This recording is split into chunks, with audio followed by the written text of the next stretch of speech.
Hello, আসসালামু আলাইকুম সবাইকে। আমরা আ এসএসসি ফিজিক্সের 3rd পার্টে চলে আসছি, গতি চ্যাপ্টারটার। তো আজকে আমরা শুরু করব। আ আর কারো কোনো এই ২ ভিডিওতে যদি কারো কোনো প্রবলেম থাকে বা কারো কোনো কি বলবো?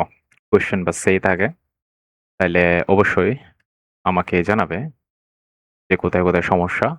আমি চেষ্টা করেছি যে জানিয়ে দেওয়ার কোথায় প্রবলেম যদি থাকে আরকি। তো এইবারে আমরা ওকে, এবারে আমরা তো রেকর্ড কি আচ্ছা। তো আমরা গতকালকে শেষ করেছিলাম যে এইখানে এই ম্যাথটা এই ম্যাথটা পাড়ের কাজ ছিল। তো আমরা এরপর থেকে শুরু করি গতি সংক্রান্ত বিভিন্ন রাশি পরস্পর সম্পর্ক। আমি এই জিনিসটাকে একটু করে ফেলি। I think that is not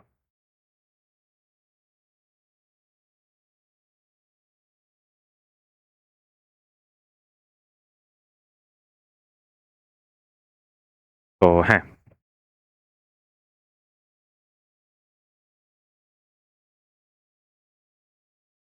okay nice.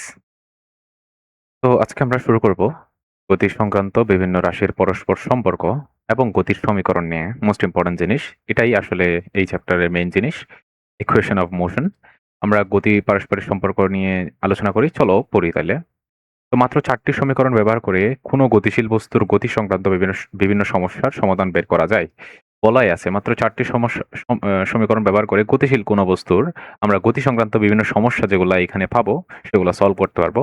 কয়টা? মাত্র ৪ টা ইকুয়েশন। এই সমীকরণগুলো বলা হয় গতির সমীকরণ। ওকে? তো এই গতির সমীকরণগুলো আমরা পরে দেখব আস্তে। পড়তে থাকি আমরা। এই সমীকরণগুলোর প্রযোজ্য হয় বস্তু যখন সুষম ত্বরণে সরল রেখায়। সুষম ত্বরণে সরল রেখায় চলে। আমি এগুলো একটু মুছি।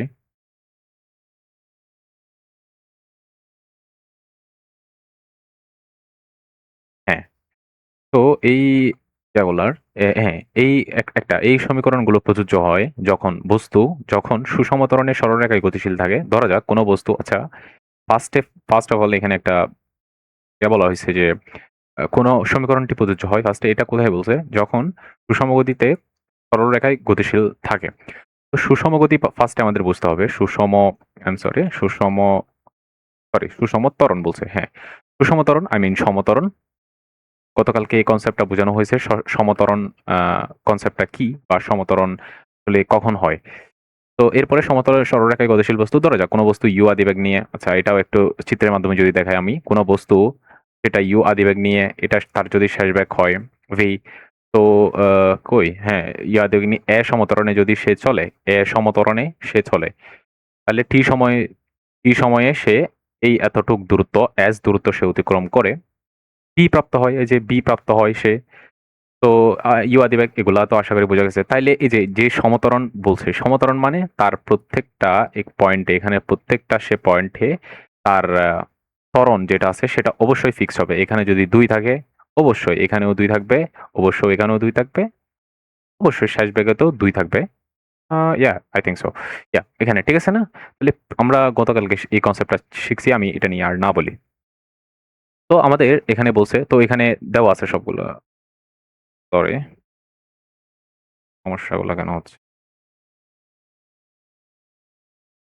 আচ্ছা। তো এখানে আদিবেগ এটা সবসময় এগুলো তো আমরা জানি আশা করি। তো এরপরে এখানে বলা হচ্ছে যে সরণ টি সময় অতিক্রান্ত দূরত্ব b শেষ বেগ, টি সময়ে শেষ বেগ কতগুলা গেছে। এখানে আশা করি বোঝা যাচ্ছে আমি এখানে লিখাতে।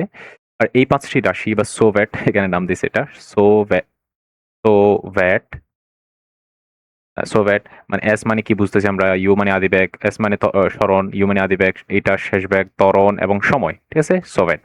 তো এই পরস্পর এমনভাবে সম্পর্কযুক্ত যে এর যে কোনো ৩টি রাশি জানা থাকলে আমরা বাকি ২টি বের করতে পারবো। এইখান থেকে যে কোনো ৩টা যদি আমরা জানি, বাকি ২টা আমরা ইজিলি বের করতে পারবো সমীকরণ বসিয়ে। ঠিক আছে? এটাই বলছে। আর প্রত্যেকটা সমীকরণ ৪টি করে রাশি আছে।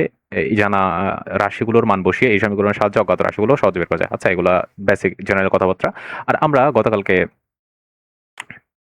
কি এমনি অফ করা যায় না? তো আমরা গতকালকে একটা জিনিস দেখেছি যে আমরা গতকালকে একটা জিনিস বা একটা সূত্র পড়ছিলাম, মনে আছে কিনা জানি না। মনে না থাকলে মনে করে নাও যে আমরা ত্বরণের একটা সূত্র পড়ছিলাম। ত্বরণের সূত্র। ত্বরণের কি পড়ছিলাম? ত্বরণ ছিল কি? ব্যাগের সে পরিবর্তন ছিল, ব্যাগের পরিবর্তন ছিল কিন্তু ব্যাগের পরিবর্তন বাই সময় ছিল, তাই না?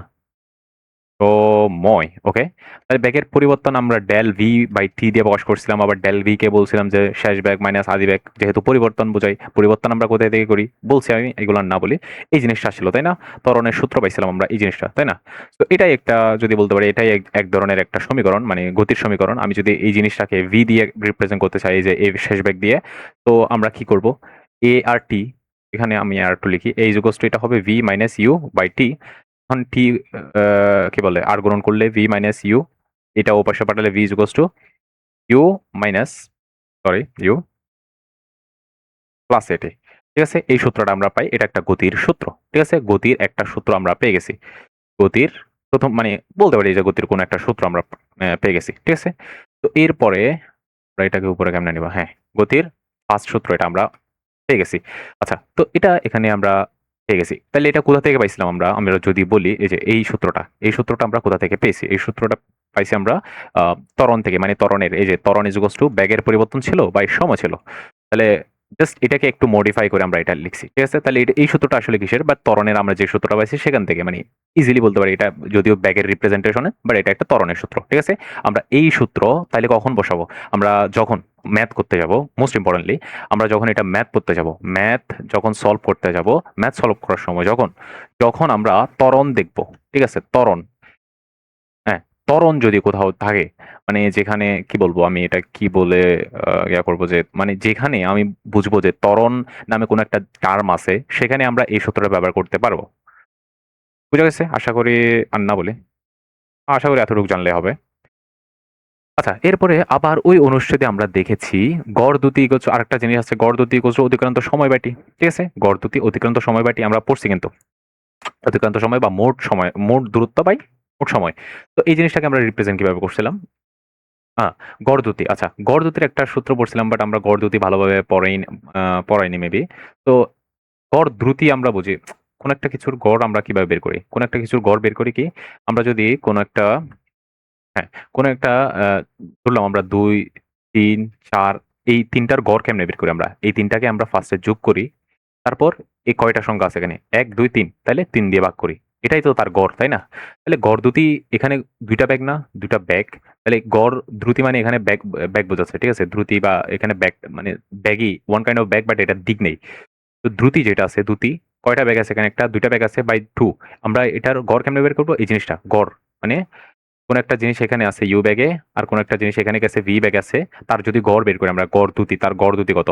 এখানে ইউ ইকুয়ালস টু যদি ২ মিটার পার সেকেন্ড থাকে, আর ব্যাগ যদি তাকে এখানে এসে তার যদি ব্যাগ মিটার পার সেকেন্ড হয়, তাহলে তার গড় দ্রুতি কত হবে? আমি যদি তার গড় দ্রুতি বের করতে চাই, গড় দ্রুতি ইজ ইকুয়াল টু হবে এখানে 2 প্লাস এখানে 10 বাই 2, যেহেতু ২ টা আছে। তাহলে ১০/১২ আর ১২/২ করলে ৬ মেবি সো। তো এই জিনিসটা হলো তার গড় দ্রুতি। এভাবে আসলে গড় দ্রুতিটা বের করে, এই যে গড় দ্রুতিটার সূত্র, এখানে কোনো সূত্র না এটা জাস্ট গড়ের সূত্র। আমরা যে ম্যাথে গড় পড়ছি এই গড়ের সূত্র এটা। তো এখানে আর কি লিখছি আমি কিছু যদি দেখি, এস বাই টি। আচ্ছা, অতিক্রান্ত দূরত্ব বাই সময়। তাইলে আমরা যদি এখানে আসি একটু, এটাকে একটু উপরে নিই। হ্যাঁ, এখানে যদি আসি, তাহলে এই যে এই জায়গায় আমরা গড় দ্রুতি, গড় দ্রুতি ইজ ইকুয়ালস টু, আমরা কি জানি? গড় দ্রুতি হলো অতিক্রান্ত দূরত্ব বা ডিসট্যান্স। এটা কিন্তু ডিসট্যান্স, ডিসপ্লেসমেন্ট না কিন্তু, মানে সরণ না এই জিনিসটা, দূরত্ব আর সময়। ঠিক আছে না? আর গড় দ্রুতির আমরা সূত্র কি জানি? এটা কিন্তু ম্যাথমেটিক্যাল সূত্র। এটা কোনো এমনে মানে ফিজিক্স এরকম কিছু না, ম্যাথমেটিক্স সূত্র। আর অতিক্রান্ত দূরত্ব হলো এস বাই টি। এখানে এস লিখতে পারি বা ডি ও লিখতে পারি। ঠিক আছে? এটা ডি উইল বি বেটার, যেহেতু এখানে দ্রুতি দিছে, ঠিক আছে? ডিসট্যান্স এখানে সরণ, বা আমি যদি এসও বসাই তাহলে আমাকে মনে করতে হবে এস হলো একটা স্কেলার রাশি, এটা ভেক্টর না, ঠিক আছে? তো গড় দ্রুতি ইজ ইকুয়ালস টু এই জিনিসটা। তো আমরা যদি এখান থেকে জাস্ট এস বা ডি এর সূত্রটা নিই, যদি এস ই নিই, এখানে কনফিউশন হয়ে যাবে আমি উল্টাপাল্টা লিখলে। আমি এখানে এস ই নিই, বাট মনে রাখতে হবে এই এস এর কোনো দিক নাই, যেহেতু এটা দ্রুতি, ঠিক আছে? ওকে, তাহলে এস ইকুয়ালস টু নিলে আমি যদি এটাকে রিকনফিগারেশন করি একটু, তাহলে এস ইকুয়ালস টু আমি এটাকে লিখতে পারবো যে এখানে আমি সরাসরি জিনিসটা যদি লিখে দিই U plus V by two into T. এটাই হলো গড় দ্রুতি। যখন গড় দ্রুতি থেকে আমরা মানে এটা একটা ওয়ান কাইন্ড অফ সমীকরণ, কি বলে, ২ নাম্বার সমীকরণ যদি বলি, আর উপরে যদি যেটা ছিল এই যে উপরে, এটা ১ নাম্বার সমীকরণ দিয়ে আমরা, ঠিক আছে? ২ টা সমীকরণ পাইলাম আমরা। আচ্ছা, এরপরে আমরা নিচে আরেকটাতে যাই। তাহলে সমীকরণটি v এর মান বসিয়ে পাই। এখানে যে v আছে, v এর জায়গায় আমরা ওই যে ১ নাম্বার সমীকরণটা যদি বসাই, তাহলে এটা ওয়ান কাইন্ড অফ ২ নাম্বার সমীকরণ আমরা পেয়ে গেছি। অনেক জায়গায় এই সূত্রটাও আমরা ব্যবহার করব। মানে অনেক জায়গায় আমরা এই সূত্রটাও ব্যবহার করব। তো এই জায়গায় আমি যে v আছে, এই v এর মানটা বসাই। এই যে এই v এর মানটা, উপরে যে v আছে, এই যে এই v এর মানটা যদি এখানে বসাই, তাহলে আমরা আরেকটা নতুন সূত্র পাবো s এর। ঠিক আছে? s এর নতুন একটা সূত্র পাবো। তাহলে এটা বসাই দিই, কি আসে দেখি। u প্লাস v মানে u প্লাস কি ছিল? at maybe by 2 into t। তো এখানে একটু ক্যালকুলেশন করি না। U U U two U plus a T by 2 two T. ঠিক আছে? এরপরে এটা ব্র্যাকেটই থাকবে। বাট আচ্ছা, এরপরে ইউটি প্লাস হাফ এর স্কোয়ার সমীকরণে বসাও। 2.2 সমীকরণে বসাইলে আচ্ছা, এরপরে তাহলে কি আসতেছে এখানে? S equals to 2t by এখানে 2ut 2 plus a t square by 2। এই জিনিসটা আসবে যে টি, যেহেতু এটা উপরের সাথে গুণ, তাহলে টি ইউ টি এর সাথে এটা একবার গুণ হইছে, টি এর সাথে এটা একবার গুণ হইছে। তাহলে এই জিনিসটা আসছে নিচে। আমি যদি এটাকে আরেকটু ফার্দার লিখি, তাহলে এখানে হ্যাঁ, হ্যাঁ, এখানে যদি আমি ২ যেটা আছে ২ টা যদি জোড় করে কমন নিই, শুধু ২ না, হ্যাঁ, ২ যদি জোড় করে কমন নিই, ২ কমন নিলাম, তাহলে এখানে ইউটি আর থাকবে, আর এখানে ২ যেহেতু নাই, তাহলে 1/2 হবে এটি স্কোয়ার বাই 2। এই 2 কাটা যাবে, তাহলে এখানে কি আসবে? UT plus half a t square, এটা হলো এস। তাহলে আমরা ইউ এর মান বসিয়ে, ওই যে গড় এভারেজ দ্রুতি যেটা ছিল, গড় এভারেজ দ্রুতি থেকে আমরা ইউ এর মান বসিয়ে আরেকটা সূত্র পাইলাম, কি বলে এটা, মানে আরেকটা সূত্র পাইলাম, যেটাও ত্বরণের, মানে দেখো ত্বরণের রিপ্রেজেন্টে আমরা কোন একটা সূত্র পাইলাম। তাহলে যে জায়গায় আমরা ত্বরণ দেখবো, এই সূত্রটা আমরা বসাইতে পারবো। ঠিক আছে? আশা করি বোঝা গেছে। ৩ টা সূত্র পাইলাম। এরপরে আমরা যদি আরেকটা সূত্র আনবো সিমিলারলি, এবং এই জিনিসটা এখানে বলা আছে। এখানে আমি এখানে দেখে করতেছি, যাতে এই ইয়াটার বলাই হয়েছিল যে মানে কেমনে করে। আচ্ছা, না বলে এগুলা। তো হিসাব করো, সমীকরণ 2.1 সমীকরণে ই এর মান বের করে 2.2 এ সমীকরণে বসিয়ে বজ্রগুণন পদগুলো বিন্যস্ত করে। এখানে বলা হয়েছে কি 2.2 সমীকরণকে বিন্যস্ত করে। ঠিক আছে? 2.1 কোনটা? 2.1 ছিল এই যে এই জিনিসটা b u প্লাস এটি। এই জিনিসটা ছিল। ঠিক আছে? তো এখান থেকে আমাদের বলতেছে টি এর মান বের করে। তো টি এর মান বের করে এখান থেকে টি যেটা আছে, টিটা এক পাশে রেখে বাকি সব অন্য পাশে নিয়ে দাও। তো টি এক পাশে রাখি আমরা, কি হবে? ভি মাইনাস ইউ হবে। আ ভি মাইনাস ইউ বাই এরকম জিনিস হবে, আই থিংক সো। হ্যাঁ, এই জিনিসটা হবে। ঠিক আছে না? টি এর মান বের করছি এখানে। তো এই টি এর মান বের করে আমাদের 2.2 তে দিই। 2.2 কোনটা ছিল? 2.2 হলো এই জিনিসটা। এই যে এই জিনিসটা। তাহলে 2 সমীকরণে বসিয়ে বজ্রগুণন এবং পদবিন্যস্তগুলো করে এই জিনিসটা আসছে। তাহলে এই জিনিসটাতে আমরা যদি টি এর মান বসাই, তাহলে কি হবে? এই জিনিসটাতে টি এর মান বসালে, এই যে এই জিনিসটাতে, তাহলে এস থাকবে এস এর মতো, ইউ থাকবে ইউ এর মতো, প্লাস ভি থাকবে ভি এর মতো 2 ইনটু টি। টি যেটা আছে সেটা হবে v minus u by a into t. এই জিনিসটাই তো, সরি, টি তো হবে না। এই যে টি এর মানে টি এর জায়গায়, এই যে টি যেটা আছে, এই যে টি এর জায়গায় তো আমরা এই জিনিসটা বসাইছি। এই জিনিসটা, এই জিনিসটার জায়গায় আছে এস, এস এর জায়গায় আছে টি এর জায়গায় আমরা জাস্ট এই যে এটার বিন্যস্ত করে, যেটা আমরা ফার্স্ট সূত্র পাইছি, ত্বরণের সূত্র। ত্বরণের, এটা কিন্তু ত্বরণের রিপ্রেজেন্টেশন, বা ত্বরণের ভি এর রিপ্রেজেন্টেশন, এটা ত্বরণের সূত্র ছিল। ত্বরণের সূত্র থেকে আমরা এই ফর্মুলাতে এনে, এই যে টাইমের রিপ্রেজেন্টেশন এনে জাস্ট এখানে বসাই দিছি। এই জিনিসটা আসছে। তো এই জিনিসটাকে একটু ক্যালকুলেশন যদি আমরা করি, আচ্ছা, এই লাইনগুলো একটু লাইন বাই লাইন লিখিও। আমি জাস্ট বোঝানোর সাথে বলে যাচ্ছি। যদিও এটার দরকার নাই, বাট আমার জাস্ট লাইন বাই লাইন পড়ার সময় যেগুলো আসতেছে আমি জাস্ট এগুলো করে দিচ্ছি। তো আমি যদি এটা করি, এটা আসতেছে ভি, এটা কি? ইউ প্লাস ভি, আবার এটা যদি কমা থাকি ভি, এটা কি ভি ছিল? ভি মাইনাস ইউ নাকি? আচ্ছা, তো এই জিনিসটাকে আমরা একটু রিপ্রেজেন্টেশনে লিখতে পারি।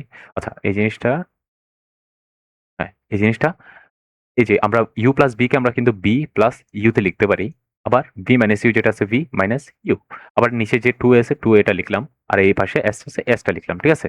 তো এই জিনিসটা এবার এই জিনিসটাকে একটু সুন্দর করে লিখলে এবার আমরা পাবো উপরে বি প্লাস ইন্টু এ প্লাস বি ইন্টু এ মাইনাস বি এর সূত্র, মানে ভি স্কোয়ার মাইনাস ইউ স্কোয়ারের সূত্র, আর নিচে টু এ এর নিচে এস, ঠিক আছে। এরপরে এটা বজ্রগণন যদি করি আমরা, আসবে কি v square minus u square is equals to two a s. এরপরে ইউ স্কোয়ারটা ওপাশে পাঠা দিলে ভি স্কোয়ারের আরেকটা রিপ্রেজেন্ট পাচ্ছি আমি, এটা হলো টু এ এস, ঠিক আছে। তাহলে এটাও আরেকটা রিপ্রেজেন্টেশন, এখানে v square is equals to u square plus two a s. এই সূত্রটা আমরা পাইছি, এটা 4th নাম্বার সূত্র। তাহলে এখানেও ত্বরণ আছে, ত্বরণ রিপ্রেজেন্টেশনের সূত্র এই জিনিসটা। আশা করি বোঝা গেছে।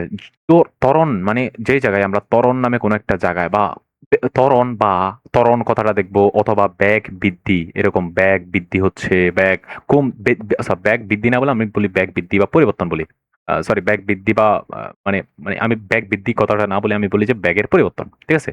আমরা যে জায়গায় এই কথাগুলো দেখবো, মানে ব্যাগের পরিবর্তন হচ্ছে ব্লা ব্লা ব্লা, এই কথাগুলো যেখানে দেখবো সব জায়গায় এই সূত্রগুলো খাটাতে পারবো, যে সূত্র যেগুলো দেখছি আমরা এগুলা খাটাতে পারবো, ঠিক আছে। মানে এগুলো আমরা ব্যবহার করে ম্যাথগুলো সলভ করবো, বুঝা গেছে। আমি এটা একটু মুছি, এই জিনিসগুলা মাথায় যদিও রাখতে হবে না, অতটা ইম্পর্টেন্ট না, জাস্ট আমি পড়ানোর সাথে একটু পড়াই দিতেছি আর কি, বেসিক থেকেও না, আমি জাস্ট এই যে বই থেকে পড়াবো বলছি, তো বই যেগুলো আসতেছে আমি জাস্ট ওগুলো র্যান্ডমলি পড়ে যাচ্ছি, কিভাবে কিভাবে কি করতে হবে এখানে বই লেখা আছে, আমি জাস্ট এগুলো করতেছি, যে যাতে তোমরা পড়তে পারো আর কি। আচ্ছা, এরপরে যদি বলি এই জিনিসটা আমরা চলে নিয়ে আসছি এখানে। এরপরে যদি কোনো সমস্যা বলা হয়, বস্তুটি স্থির অবস্থান থেকে যাত্রা শুরু করছে, তাহলে bag is equals two zero হবে। মানে কোনো জায়গায় স্থির কথাটা বলে থাকলে অবশ্যই আমরা যদি কোনো স্থির, আমরা বলছি কিন্তু স্থির যে কথাটা আছে, এই যে স্থির, এই জিনিসটাকে ডিফাইন করে কেমনে কোনো একটা কি বলে রেফারেন্স স্ট্রাকচার বা কি বলে এই জিনিসটাকে, মানে রেফারেন্স স্ট্রাকচার বাংলা নাম কি ছিল? হ্যাঁ, প্রসঙ্গ কাঠামোর সাপেক্ষে কোনো একটা প্রসঙ্গ কাঠামো বা পয়েন্টের স্পেসিফিক ফিক্সড একটা পয়েন্টের সাপেক্ষে যদি কোনো একটা কিছু মুভ করে, কোনো একটা কিছু দূরত্বের পরিবর্তন করে ডি বা এস, কোনো একটা দূরত্বের পরিবর্তন করে, তখনই তাকে আমরা গতিশীল বা বেগ বা গতি বলতে পারবো আমরা তাকে।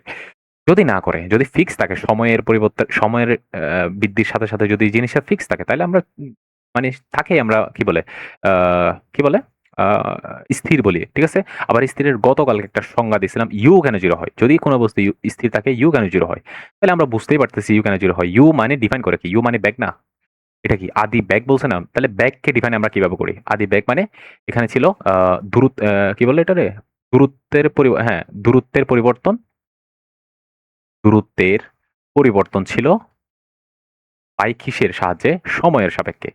আরে টাইম টাইম ঠিক দিকে আছে, সমস্যা নেই, টাইমের দূরত্বের পরিবর্তন কি, মানে সময়ের সাথে দূরত্বের যখন পরিবর্তন হবে তখনই এই জিনিসটাকে আমরা বলবো ব্যাক। এই জিনিসটা ইউ না লেখে আমি ব্যাগই লিখে, ঠিক আছে, ব্যাক, তখনই আমরা তাকে ব্যাক বলবো, তাই না? তো সময়ের সাথে দূরত্বের যদি পরিবর্তন না হয়, কোনো কিছু স্থির আছে মানে কি, কোনো কিছু সময়ের সাথে পরিবর্তন হচ্ছে না, মানে এটা রেফারেন্স স্ট্রাকচার যদি ধরি, তার সাপেক্ষে কোনো একটা পয়েন্ট বা কোনো একটা গাড়ি বা কোনো একটা কিছু পরিবর্তন হচ্ছে না, ঠিক আছে। এই পরিবর্তন না হওয়াটা, পরিবর্তন হচ্ছে না সময়ের সাথে সাথে, সময় বাড়তেছে 1 2 3 4 সেকেন্ড, তাহলে পরিবর্তন হচ্ছে না মানে কি, 1 সেকেন্ডে আমি যদি ধরি এই জিনিসটা এই জায়গায়, 1 সেকেন্ড 0 সেকেন্ডে এই জায়গায়, 1 সেকেন্ডে এই জায়গায়, 2 সেকেন্ডে এই জায়গায়, তাহলে এখানে দূরত্বের পরিবর্তন হচ্ছে না। তাহলে আমি যদি এটাকে দূরত্বের পরিবর্তন কি, আদি মাইনাস সরি শেষ মাইনাস আদি যদি বিয়োগ করি, 0/0 আসবে, ঠিক।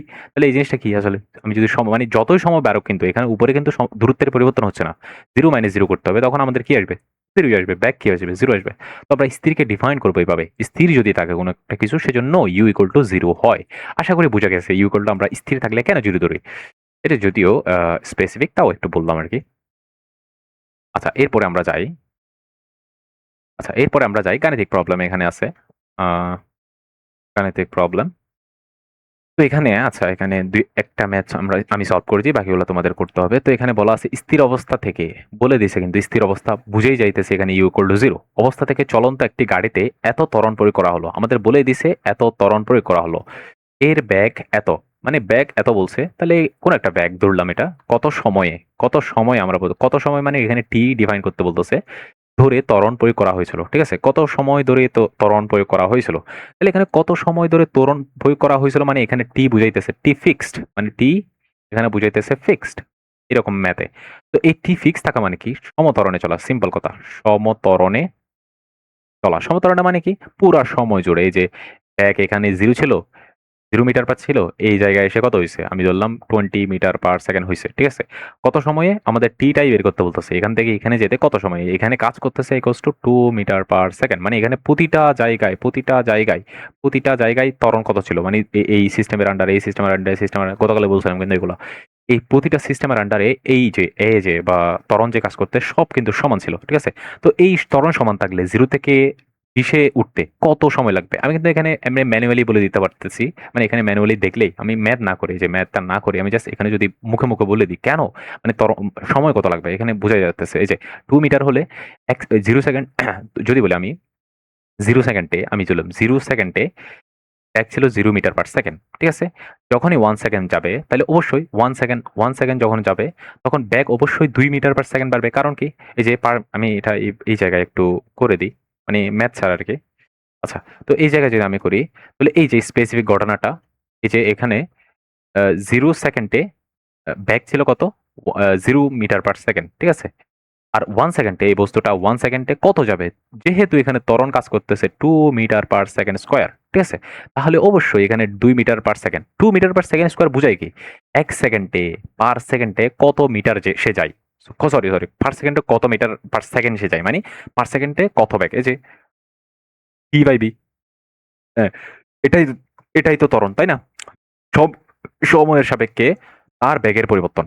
তাহলে সময়ের সাপেক্ষে তার বেগের পরিবর্তনই তো ত্বরণ, তাই না? তাহলে এই যে সময়ের সাপেক্ষে সময় যখন 1 থেকে 2 যাবে বা পার সেকেন্ড, এখানে যদি আমি 1 দিই, সময় যদি 1 সেকেন্ড হয়, বেগ পরিবর্তন হচ্ছে 2। এটাই তো এই যে, তো 2 is equals to 2 metre per second. এটাই তো 1 সেকেন্ডে 2 মিটার পার সেকেন্ড করে যাচ্ছে। মানে পার সেকেন্ডে বা 1 সেকেন্ডে 2 মিটার পার, এখানে কি আমি যদি এটাকে এইভাবে লিখতে পারি না? 2 metre per second into second এভাবে। তাহলে এটা মানে তো পার সেকেন্ড বোঝায়। এটা কিন্তু সেকেন্ড না, পার সেকেন্ড। ঠিক আছে? আর এই জিনিসটা কি? ব্যাক বোঝায়। এই জিনিসটা আমরা জানি ব্যাক বোঝায়। এই জিনিসটা ব্যাকের একক। তাহলে পার সেকেন্ডে কত মিটার? কত মিটার যাচ্ছে? 2 মিটার। তাহলে প্রতিটা সেকেন্ডে সে 2 মিটার করে পারবে। তাহলে এখানে 2 সেকেন্ড যখন যাবে তখন সে কত যাবে? 4 মিটার পার সেকেন্ড যাবে। যখন 3 সেকেন্ড যাবে, আমি 3 না বলি, 5 সেকেন্ড বলি। 5 সেকেন্ড যখন যাবে তখন সে কত যাবে? 10 মিটার পার সেকেন্ড যাবে। মানে এত বেগ লাভ করবে সে। তাহলে অবভিয়াসলি মানে 20 মিটার পার সেকেন্ড যেতে তার 10 কি বলে 10 সময় লাগবে। মানে 10 metre per second, sorry 10 second সময় লাগবে। বুঝাই যাইতেছে এখান থেকে আমরা জাস্ট ম্যানুয়ালি। আর এখানে যদি কি বলে আমরা যদি আ কি বলে আমরা যদি ম্যাথমেটিক্স এ যদি করতে চাই তাহলে ওই যে ত্বরণের সূত্রটাই কাটাবো। ত্বরণের সূত্রটা আমরা দিলাম v ইকুয়ালস টু এই যে ত্বরণের ব্যাগের রিপ্রেজেন্টেশনের সূত্রটা v equals to u plus এটি, এবং এটাকে টি ফর্মে নিলাম আমরা। টি ফর্মে কেমনে নেয় কিছুক্ষণ আগে দেখছি। এই নেওয়ার পরে জাস্ট শেষ ব্যাগ 20, আদি ব্যাগ এত। এই যে শেষ ব্যাগ এখানে 20 হবে, আমরা জানি। এটা উপরে এখানে একটা চিত্র লিখেছিলাম, সেখানে বলেই দিয়েছিলাম আমি। শেষ ব্যাগ, আদি ব্যাগ এবং ত্বরণ, এই জিনিসটা ভাগ করলে 10 সেকেন্ড চলে আসবে। ঠিক আছে? এই জিনিসটা ম্যানুয়ালি করা যায়। এরপর আমি যদি ম্যাথটা দেখি, এটা আমি করব না এগুলা। আমি এগুলা বাড়ির কাছেই দিয়ে দিব। হ্যাঁ, এগুলা বাড়ির কাজ। কেন এগুলা জাস্ট একটু বোঝা দরকার। কারণ সবগুলা ম্যাথ করে দেওয়া ঠিক না। তো এখানে কি লেখা আছে? এখানে আমি জাস্ট একটু যদি বলতে মানে ম্যাথটা ব্যাকগ্রাউন্ড করে দিই। এইগুলা কাজগুলা তোমার বুঝতেছো কিনা? মানে এইগুলা ভিজুয়ালি রিপ্রেজেন্ট করতে পারতেছো কিনা তোমরা? এগুলো তোমাদের নিজেদের কাজ। আচ্ছা, এই জিনিসটা কি বোঝাচ্ছে এখানে? ব্যাগ আমরা সচরাচর ব্যাগকে প্রকাশ করতে দেখি মিটার পার সেকেন্ড হিসেবে। ঠিক আছে? তাই না?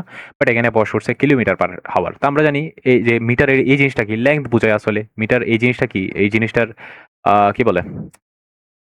আই মিন মাত্রা লেংথ। আর এস বা সেকেন্ডের মাত্রা কি বোঝায়? টাইম বোঝায়। তাই না? তো মিটার লেংথের কতগুলা গিয়া ছিল? আমরা কতগুলা গিয়া শিখছি। এটা মিটার ছিল, তারপরে কি ছিল? আমার নিজেই তো ভুলে গেছি। মিটার, সেন্টিমিটার, মিলিমিটার, কিলোমিটার, অনেকগুলা জিনিস আছে না? মানে মিটার লেংথের অনেকগুলা রিপ্রেজেন্টেশন আছে না লেংথের? আরো কি আছে? অনেক আছে তো, মানে আমার নিজেরই তো মনে পড়তেছে না। সেন্টিমিটার, পিকোমিটার, হাবিজাবি অনেক মিটার। টাইমেরও তো অনেক আছে, তাই না? টাইমের সেকেন্ড আছে, আওয়ার আছে, মিলি সেকেন্ড আছে, মিনিট আছে, মিনিট। হ্যাঁ, অনেকগুলো রিপ্রেজেন্টেশন আছে, তাই না? তো আমরা হ্যাঁ, এগুলো একটু ইরেজ করে দিই। সো আমরা এই যে লেংথ এর সেই ক্ষেত্রে এখানে কিলোমিটার নিছে, আর টাইমের ক্ষেত্রে সেখানে আওয়ার নিছে। এখানে কোনো জাস্ট জ্ঞান নাই, মানে কি বলবো, এখানে নতুন আ কোনো জ্ঞান দেয় নাই। সো এটাও একটা ব্যাক। কারণ কি? এটা ব্যাক কেমনে আমরা বুঝবো? যদি ব্যাক যদি আমরা না বুঝি, এটা কেন ব্যাক? আমি যদি বলি কেন ব্যাক? কারণ আওয়ার কিসের সংকেত? আওয়ার কিসের? টাইমের সংকেত। তাহলে সময়। আর আওয়ার মানে কি? এটা নিচে না? আওয়ার। আর ব্যাক কিলোমিটার, সরি কিলোমিটার কিসের সংকেত? লেংথ বা দৈর্ঘ্যের, তাই না? দূরত্ব, আমি যদি বলি দূরত্ব। তো দূরত্ব বা সময়, এটাই কি বোঝায়? ব্যাগই বোঝায়। তো এই জিনিসটা কি? ব্যাগ। তো এই জিনিসটাকে আমাদের কনভার্ট করে মিটার পার সেকেন্ডে নিতে হবে। কারণ আমরা এসআই এককে এই জিনিসগুলাই শিখছি যে এসআই এককে ক্যালকুলেশন করার জন্য আমাদের মিটার পার সেকেন্ড নিতে হবে। যদিও প্রথম চ্যাপ্টারটা আমি পড়াই নাই, তো আমি এসআই এককটা এখন একটু বলতে পারতেছি না। আপাতত জাস্ট একটা একক যেই এককে মানে আমরা স্ট্যান্ডার্ডই ম্যাথ করি, এটা মনে রাখলে হবে আপাতত। তো আমরা কিলোমিটারকে আমাদের জাস্ট মিটারে কনভার্ট করে নিতে হবে। এখানে দেওয়া আছে কিলোমিটারকে কেমনে কনভার্ট করব, আমি একটু যদি বলি জাস্ট 54 মিটার। তো 54 মিটারকে আমরা 54 কিলোমিটারকে আমরা মিটারে নিতে করবো এক মানে মিটার নিতে কি করবো 1000 দিয়ে জাস্ট গুণ করবো, অ্যান্ড দেন আওয়ারকে আমাদের সেকেন্ডে কনভার্ট করতে হবে। তাহলে 1 ঘন্টা এখানে পার আওয়ার না, পার আওয়ারে 54 কিলোমিটার যাচ্ছে, মানে 1 ঘন্টায় একটা গাড়ি 54 কিলোমিটার যাচ্ছে। 54 কিলোমিটার কল্পনা করো। আচ্ছা, তো এই ঘন্টাকে আমরা মিনিটে নিতে, তাহলে 1 ঘন্টা এখানে না, 1 ঘন্টা তাহলে 1 ইন্টু 1 ঘন্টায় কত মিনিট? 60 মিনিট। 60 ইন্টু 60 মিনিটে তো নিলে হবে না, মিনিট থেকে আমরা সেকেন্ডে নিতে হবে। 60 মিনিটে কত সেকেন্ড, সরি 1 মিনিটে কত সেকেন্ড? 60 সেকেন্ড। তাহলে 60 দিয়ে গুণ দিলে তাহলে এই জিনিসটা মানে এই যে 1 ঘন্টাকে আমরা 60 মিনিটে নিলাম, মিনিট থেকে সেকেন্ডে নিলাম, এটা গুণ দিলে এই জিনিসটা চলে আসবে। তাহলে এইভাবেই আমরা এইটাকে কি বলে মিটার পার সেকেন্ডে নিয়ে আসছি। আচ্ছা, এরপরে সেকেন্ড দেওয়া আছে আমাদের, এই যে একটি গাড়ি 5 সেকেন্ড ধরে চলতেছে, এত এত ত্বরণ ত্বরণ তৈরি করা হলো, মানে এত ত্বরণ তৈরি করা হলো, এটা ফিক্সড, এটা কিন্তু ফিক্সড। তাহলে গাড়িটির শেষ বেগ কত হবে, মানে শেষ বেগটা জিজ্ঞেস করতেছে, এবং ত্বরণকালে কত দূরত্ব সে অতিক্রম করবে, দুইটা প্রশ্ন জিজ্ঞেস করছে, ত্বরণ এবং কি কি বলে ত্বরণ, সরি শেষ বেগ এবং দূরত্ব। এই জিনিসটা আশা করি এখানে পারা যাবে, এই জিনিসটা অত বেশি জানা। এরপরে এই জিনিসটা আশা আর না বলি, একই জিনিস আশা করি পারা যাবে, অত বেশি কঠিন না। এরপর আমরা মোস্ট ইম্পর্টেন্ট জিনিস, পড়ন্ত বস্তুর কি বলে, পড়ন্ত বস্তুর গতি। হ্যাঁ, পড়ন্ত বস্তুর গতি নিয়ে আমরা একটু পড়াশোনা করি। খুব ইম্পর্টেন্ট একটা জিনিস এই জিনিস এই এই এই এই টপিকটা। তো যদি বলি যে পড়ন্ত বস্তুর গতি, মোশন অফ ফলিং বডিজ, পড়ন্ত বস্তু আমাদের মনে রাখতে হবে। আচ্ছা, উপরেরটা একটু জ্ঞা করে আসি আমরা। আমরা এতক্ষণ ধরে যেই গতিগুলা পড়তেছিলাম সেইগুলা কিন্তু ও আচ্ছা, তো আমরা এতক্ষণ ধরে যেই গতিগুলা পড়তেছিলাম সেই গতিগুলা কিন্তু ছিল এই অভিলম্বিকভাবে। এটা অবিলম্ব বলে? লম্ব, অবিলম্ব, সরি আনুভূমিক, সরি। হ্যাঁ, হ্যাঁ। তাহলে আমরা এতক্ষণ ধরে যেই গতিগুলা পড়তেছিলাম সেগুলা কিন্তু আনুভূমিকভাবে পড়তেছিলাম। আনুভূমিক বলে এটাকে, আমি যদি ভুল না বলি আনুভূমিক। ঠিক আছে? আনুভূমিকভাবে, আনুভূমিক তলে আমরা গতিগুলা পড়তেছিলাম। ঠিক আছে? আনুভূমিক তলে। বাট এখন আমরা যেই কি বলে যেই জ্ঞাগুলা পড়তেছি, এখন আমরা যেখানে যাচ্ছি সেটা হলো পড়ন্ত বস্তু। ঠিক আছে? পড়ন্ত বস্তু বা ফলিং বডিজ, যেটা দেয়া হবে উপর থেকে নিচে, বা এই ফলিং বডিজ কোন একটা বস্তু যদি উপর থেকে নিচে, এটারে বলে আনুভূমিক, এটারে বলে কি আনুভূমিক, আর এটা কি পড়ন্ত বস্তু, এটারে আনুভূমিক আমি নিজেই ভুলে গেছি এটারে কি বলে, অবিলম্ব, হ্যাঁ হ্যাঁ অবিলম্বিক। এটা অবিলম্বিক, আমি যদি ভুল না বলি, ভুল বলতেছি নাকি, অবিলম্বিক আনুভূমিক, অবিলম্বিক, অবিলম্বিক একটা সুন্দর নাম ছিল মনে হয় এটার, ভুলে গেছি আমি। অবিলম্বিক। আচ্ছা, ঠিক আছে। আনুভূমিক, অবিলম্বিক। তাহলে এই যে উপরে নিচে যে ক্যালকুলেশন গুলা মানে হবে, এই জায়গায় পড়াগুলা চলে আসবে। মানে উপরে নিচে গতি আমরা যখন চিন্তা করব উপরে, এই জিনিসটাতে আমরা জি ক্যালকুলেশন মানে এই জিনিসটাতে আমাদের কি ছিল, এখানে আদিবেগ ছিল আর এখানে শেষ বেগ ছিল। সময় তো সবার ক্ষেত্রে সেম, আর এখানে ডিস্টেন্সে আমরা এস দিয়ে প্রকাশ করছিলাম, আর এখানে ত্বরণ কাজ করতেছিল এ। এই যে সেই টার্মগুলো একটু চেঞ্জ হয়ে যাবে, এই টার্মগুলো চেঞ্জ হয়ে হ্যাঁ, এটার গুলো চেঞ্জ হয়ে একটু ইউ মানে এটাকে আমরা ইউ, সেম ইউ আদিবেগ হিসেবে প্রকাশ করব। এখানে শেষ বেগ যেটা থাকবে কোনো একটা বস্তু পড়ার শেষ সময়ে, সেটাকে আমরা ভি দিয়ে প্রকাশ করব। তারপরে পুরো জায়গায় সময় তো টি থাকবে। এরপরে এস যেটা আছে সেটাকে আমরা হাইট দিয়ে রিপ্রেজেন্ট করব। এন্ড দেন এ যেটাকে আছে, মোস্ট ইম্পর্টেন্ট জিনিস, এ যেটা আছে এটা আনুভূমিকভাবে এই জিনিসটাকে এ দিয়ে প্রকাশ করা হয়। বাট যখন উলম্বিকভাবে আমরা যাবো, হ্যাঁ উলম্ব বলে এটাকে, উলম্বিক তল, উলম্বিকভাবে আমরা যদি করি অবিলম্বিক, হ্যাঁ উলম্বভাবে আমরা যেটা করি এই জিনিসটা জি হয়ে যাবে। ঠিক আছে? এটাকে বলা হয় অভিকর্ষ ত্বরণ। তাহলে অভিকর্ষজ ত্বরণ। ঠিক আছে? এবং আমাদের এখানে এ এর মানটা বের করতে হয়, বাট অবিলম্বিকভাবে আমাদের এই ত্বরণের মানটা হলো 9.8 মিটার পার সেকেন্ড স্কোয়ার, এই জিনিসটা। ঠিক আছে? পৃথিবী আমাদের এই বেগে টানতেছে। ঠিক আছে? পার সেকেন্ডে এই বেগে টানতেছে আমাদের পৃথিবী। ঠিক আছে? প্রতি সেকেন্ডে 9.8 মিটার পার সেকেন্ড বেগে। ঠিক আছে?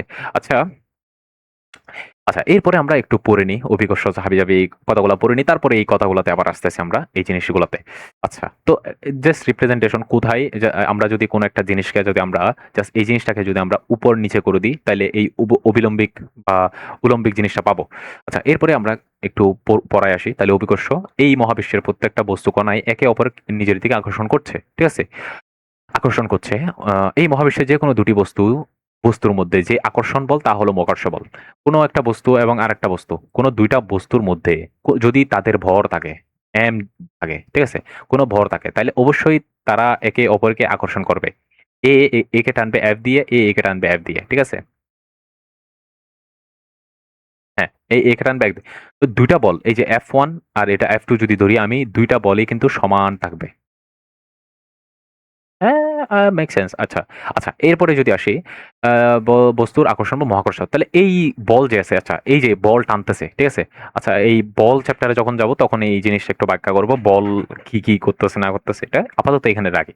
তো এই জিনিসটাকে বলা হয় মহাকর্ষ। আচ্ছা, দুটি বস্তুর একটি যদি পৃথিবী হয়, তবে একে বলা হয় অভিকর্ষ বল, ঠিক আছে? তাহলে দুটি বস্তুর মধ্যে যদি আমি যদি একটা এই দুটি বস্তুর মধ্যে কোনো একটা যদি পৃথিবী আমি ধরে নিই, আর একটা চাঁদ ধরি, ঠিক আছে? অথবা পৃথিবী, অথবা এখানে বড় করে লিখলাম, এটা যদি সান ধরি, ঠিক আছে?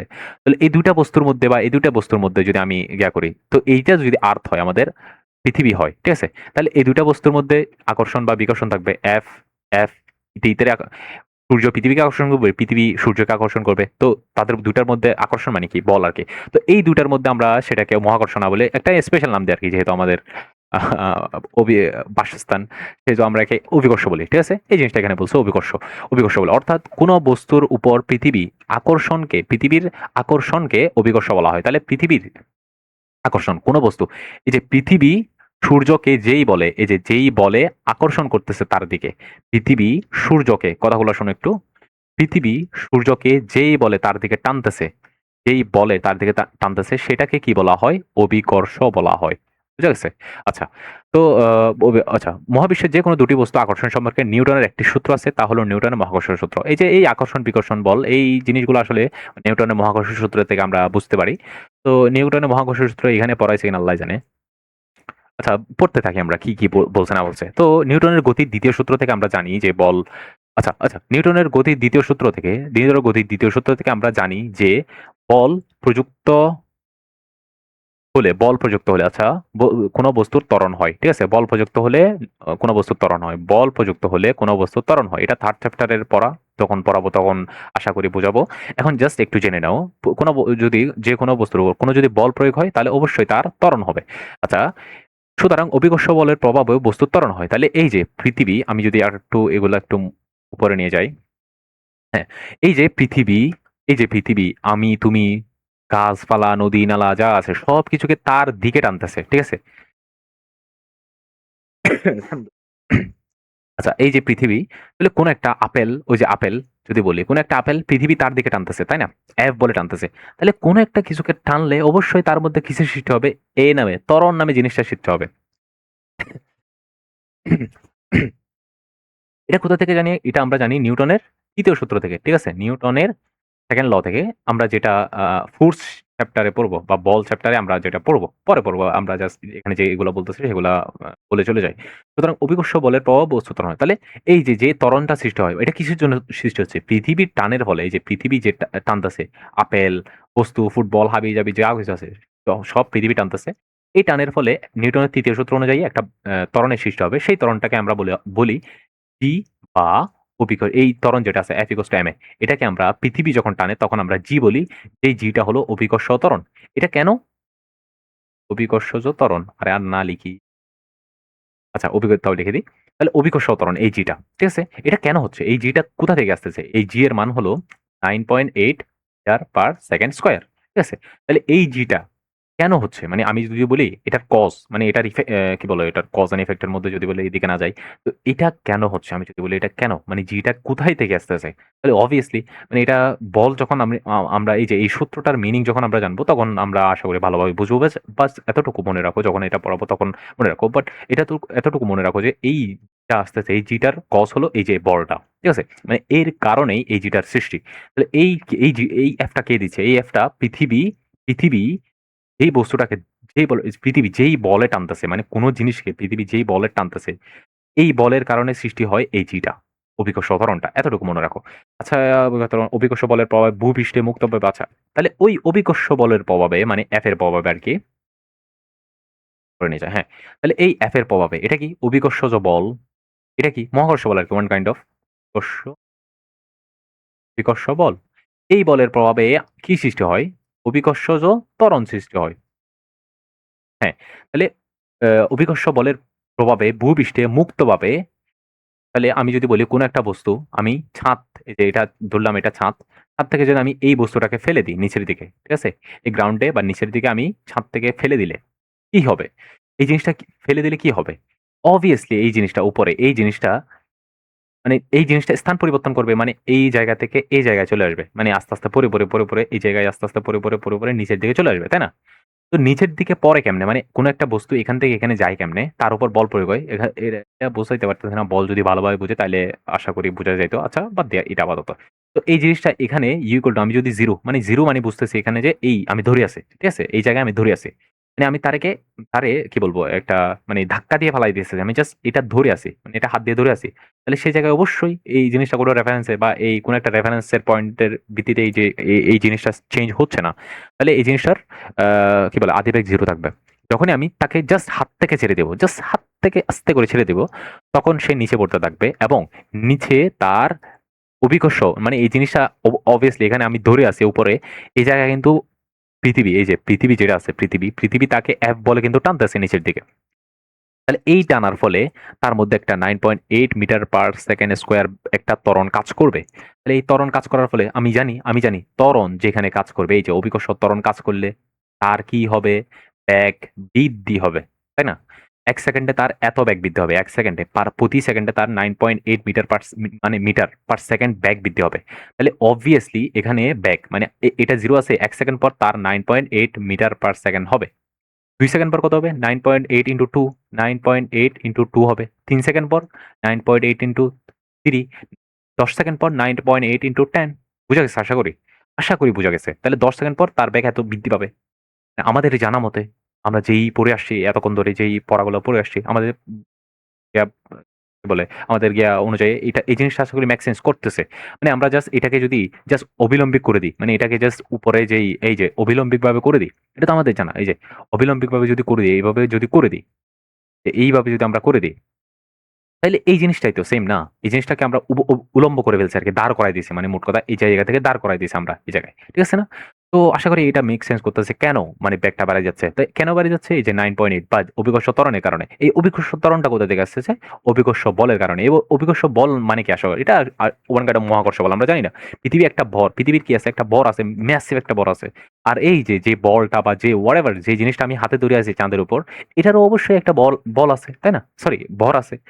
তাহলে এই ভর এবং এই পৃথিবীর ভর ২ টাই কিন্তু একে অপরকে টানতেছে। পৃথিবী এই ভরকে টানতেছে নিচে তার দিকে F দিয়ে। পৃথিবীকেও এই বলটা টানতেছে তার দিকে F দিয়ে। ঠিক আছে? ২ টাই বল কিন্তু সমান। আবার কেন তাইলে পৃথিবী সূর্যে বা গ্যার দিকে যায় না এগুলা কিন্তু আমরা পড়বো পরে। মানে আপাতত এই টপিকটার বাইরে না যাই। এই মজার টপিক গুলা পড়বো পরে। আচ্ছা আপাতত এটা রাখি। এটা আমরা এখানে যাই। তো যেহেতু অভিকর্ষ ত্বরণ এক প্রকার ত্বরণ এই যে বলছে, তাহলে তার মাত্রা এটা টি পড়ে আসছে কিন্তু আমরা ত্বরণ পড়ার সময়। তার একক এটা, সেটাও জানি আমরা।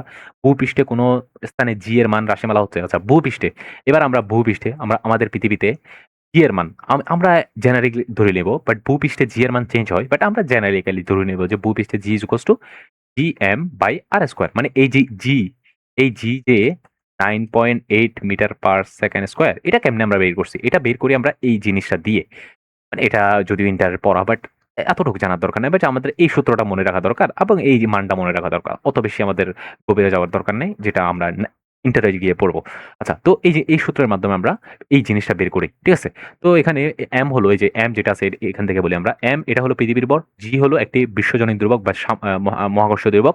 এই জিনিসটা একটু মনে রাখবা। জি যে সার্বজনীন ধ্রুবক এটাকে ওই যে কি বলে বিশ্বজনীন আচ্ছা এটা মহাকর্ষীয় ধ্রুবক এটা মনে রাখিও। বাট এটা যে একটা বিশ্বজনীন বা সার্বজনীন ধ্রুবক বলে যেটাকে, এটা এমসিকিউর জন্য ইম্পর্টেন্ট। সার্বজনীন ধ্রুবক। হ্যাঁ, ভুল লিখছি নাকি? হ্যাঁ, ধ্রুবক। হ্যাঁ, ধ্রুবক। ঠিক আছে? তাহলে এই যে একটা সার্বজনীন ধ্রুবক এই জিনিসটা একটু মাথায় রাখিও। কারণ এটা এমসিকিউর জন্য ইম্পর্টেন্ট। সার্বজনীন ধ্রুবকটা। আচ্ছা এরপরে পৃথিবীর ব্যাসার্ধ এই যে আর যেটা আছে এটা হলো পৃথিবীর ব্যাসার্ধ। আচ্ছা এরপরে যেহেতু পৃথিবী সম্পূর্ণ গোলাকার নয়, মেরু অঞ্চলে একটা চাপাচাপি আছে আচ্ছা এগুলা, তাই একটু পৃথিবীর ব্যাসার্ধ আরো ধ্রুবক না। মানে এই যে পৃথিবীর ব্যাসার্ধ যদি সরি আমি একটু নিচে যাই, এখানে আর না করি। আচ্ছা, পৃথিবী আমরা জানি গোলাকার না, তাহলে পৃথিবী এরকম একটা চ্যাপ্টাকার আরকি। যদিও হয় নাই, এত চ্যাপ্টাকার না। তো আমি যদি বলি চ্যাপ্টাকার, এখানে যদি ধরে এটা কেন্দ্র যদি ধরি, তাহলে কেন্দ্র থেকে কিন্তু এই যে এটা যদি আর হয়, এই আরটা ছোট হলে এই আরটা কিন্তু বড়, তাই না? এটা ছোট আর ধরলে, এটা যদি ছোট আর ধরি, এটা কিন্তু বড় আর। মানে এই আরটা যদি 10 হয়, এই আরটা হবে কিন্তু ধরো 15 বা 11 বা 12 এরকম কোন একটা কিছু ধরো। মানে বুঝতেছি যে আমি পৃথিবী চ্যাপ্টাকার যেহেতু, তাহলে আর কিন্তু সব জায়গায় সমান না। তাহলে আর যদি সব জায়গায় সমান না হয়, আমি এই সূত্র যদি দেখি, জি এম বাই আর স্কোয়ারের সূত্র অনুযায়ী দেখি, তাহলে আমি যদি দেখি এই আরে, ঠিক আছে, এই আরে, তাহলে এই যেখানে পৃথিবীর আয়তন মানে কম, তাহলে সেখানে জি এর মান অবশ্যই বেশি হবে। কারণ আমরা এখানে যদি 10 দিয়ে ভাগ করি, 10 দিয়ে ভাগ করি যত হবে, আমি এখানে যদি 20 দিয়ে ভাগ করি আরো কম হবে না এই জিনিসটা? কেন কম? আচ্ছা, কেন কম হবে অতটুকু জানারও দরকার নাই। মানে যেখানে এই আর এর মান কম, সেখানে জি এর মান বেশি থাকবে, আর যেখানে আর এর মান বেশি, সেখানে জি এর মান একটু কম থাকবে। এই জিনিসটা একটু মাথায় রাখা আরকি। আর বিষুব অঞ্চলে আর এর মান সবচেয়ে বেশি, জি এর মান সবচেয়ে কম। আচ্ছা, এই জায়গায় যে পয়েন্টগুলা, এই যে মেরু অঞ্চল, বিষুবীয় অঞ্চলে জি এর মান কম, বিষুবীয় অঞ্চলে জি এর মান সবচেয়ে বেশি, সরি বলে জি এর মান সবচেয়ে কম। এই যে বিষুবীয় আর এর মান বেশি, বিষুবীয় অঞ্চলে আর এর মান বেশি, তাহলে অবশ্যই জি এর মান কম হবে। যেখানে আর এর মান বেশি হবে, সেখানে জি এর মান কম হবে বলছি আমরা। আবার এগুলো একটু জাস্ট এই অংশটার ইয়াগুলা কথা যেগুলো আছে, এগুলো জাস্ট একটু কাটায় এইভাবে একটু নোট ডাউন করে লিখলে আশা করি বুঝা যাবে। আচ্ছা, এরপরে কি আছে? ভূপৃষ্ঠ থেকে জি এর মান বিভিন্ন বলে ৪৫ ডিগ্রি অক্ষাংশে সমুদ্রতল থেকে। তাহলে সমুদ্র পৃষ্ঠ যদি আমি চিন্তা করি, সমুদ্র পৃষ্ঠ থেকে ৪৫ ডিগ্রি ৪৫ ডিগ্রি অক্ষাংশে, এইগুলো জাস্ট এখন বোঝানোর দরকার নাই, এটা বোঝার দরকার নাই আপাতত। জাস্ট যতটুকু বলছে আরকি। জি এর মানকে আদর্শ মান ধরা হয়। মানে যে এই যে যেটা আমরা 9.8 করে আসতেছি, 9.8 এটা কিন্তু ফিক্স না। মানে পৃথিবীর সব জায়গায় কিন্তু এটা ফিক্স না, এটা পরিবর্তন। মানে সামান্য কম বেশি হয়।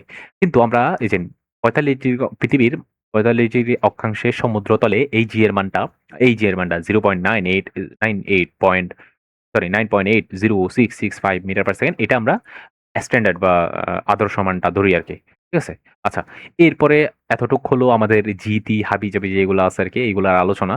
আমরা এখন যাব আ পড়ন হ্যাঁ, আমরা এখন যাব পড়ন্ত বস্তু নিয়ে। এতক্ষণ ধরে পড়ন্ত বস্তু ছিলাম না যদিও। এতক্ষণ ধরে আমরা বেসিকটা পড়তেছিলাম। এখন আমরা পড়ন্ত বস্তুর সূত্রেতে যাই।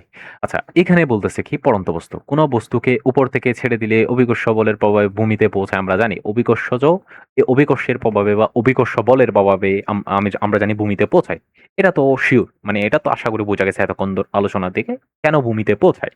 আচ্ছা, একই উচ্চতায়, একই উচ্চতা থেকে একই সময়ে একটি ভারী এবং একটি হালকা বস্তু ছেড়ে দিলে এগুলা কি একই সময়ে ভূপৃষ্ঠে পৌঁছাবে?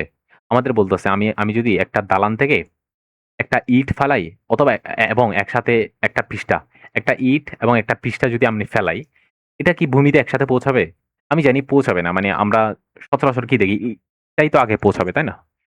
তো এটা কি? এটা কি আমাদের জিজ্ঞেস করতেছে, একই সময়ে কি ভূপৃষ্ঠে পৌঁছাবে? মানে নিচে কি ২ টা জিনিস একই সাথে পৌঁছাবে? আচ্ছা, এক টুকরো পাথর ও এক টুকরো কাগজ একই উচ্চতা থেকে ছেড়ে দিলে দেখা যায় যে পাথরটি কাগজের আগেই মাটিতে পৌঁছায়। আমরা সচরাচর দেখি কিন্তু এই জিনিসটা। তাহলে যেহেতু বস্তুর উপর ক্রিয়াশীল অভিকর্ষজ ত্বরণ বস্তুর উপর নির্ভর করে না। এখানে কি লিখছে? যেহেতু বস্তুর উপর ক্রিয়াশীল অভিকর্ষজ ত্বরণ, বস্তু মানে কোন একটা বস্তু ধরলাম আমি। এই বস্তুর উপর ক্রিয়াশীল যে জি, সেটা বস্তুর উপর ভরের উপর। মানে এই জিটা আমরা কি দেখছি? জিটা G M divided by R square না? এই সূত্রটাই তো দেখছি আমরা, তাই না?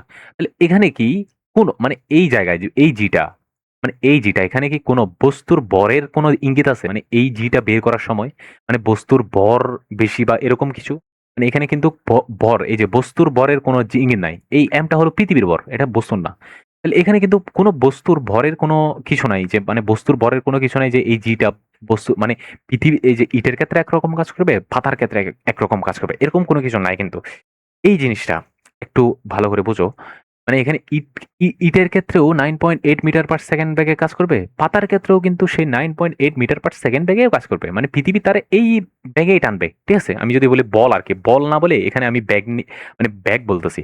সেকেন্ডে এত বেগে টানবে এইটা বলতেছি। ঠিক আছে? কারণ আমরা এই যে 9.8 মিটার পার সেকেন্ড এটাকে মিটার পার এইভাবে লিখতে পারি। মানে পার সেকেন্ডে এত মিটার পার সেকেন্ড বেগে। আমি এটাই বলতেছি। বলকে আমি আপাতত স্কিপ করতেছি। ঠিক আছে? তো পৃথিবীকে এই বেগে টানতেছে আর এই বেগে পৃথিবী তা এই ইট এবং পাতাকে বা আমরা যদি পেজ চিন্তা করি সেটাকে টানতেছে।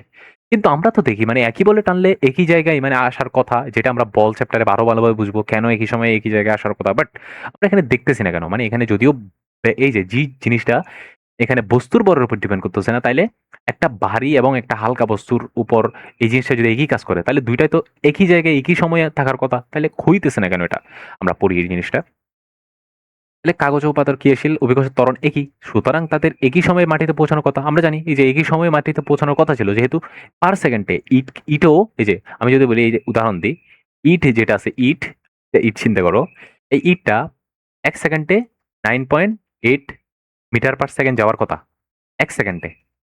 দ্বিতীয় সেকেন্ডে 9.8 ইনটু ২ এই জায়গায় আসার কথা। মানে এত বেগে যাওয়ার, এত বেগ হওয়ার কথা। সিমিলারলি কাগজের ক্ষেত্রেও কিন্তু এই যে এই জিনিসটা সত্যি। একটা কাগজ ১ সেকেন্ডে ২ সেকেন্ডে তার বেগ এত হওয়ার কথা। কিন্তু আমার এখানে প্রশ্ন করছে যে এখানে প্রশ্ন করছে মাটিতে পৌঁছানোর কথা। বাতাসের মানে এখানে পৌঁছানোর কথা। বাট পৌঁছায় না কেন? মানে ইট এবং পাতা ২ টাই একসাথে মাটিতে পৌঁছায় না কেন? এটার একটাই উত্তর, সেটা হলো বাতাসের বাধা।